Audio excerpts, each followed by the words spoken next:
singen. Und wir haben eine Sängerin, es ist schon ein wenig dunkler. Ich würde euch bitten, holt die Lämpchen raus. Wir basteln die Bilder, die wieder um die Welt gehen werden und aus denen viele, viele hunderttausende Menschen Mut schöpfen. Hallo Ramona. Guten Abend Dresden. Einigkeit und Recht und Freiheit für das deutsche Vaterland.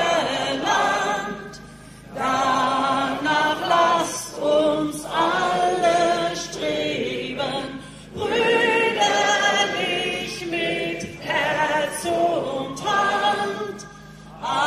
Einigkeit und Recht und Freiheit sind des Glückes Unterpfand. Blühe Glanze dieses Glückes, blühe deutsches Vaterland.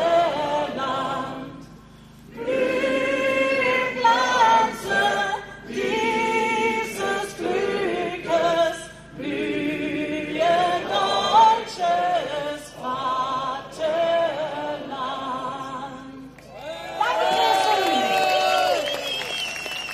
Danke, Ramona.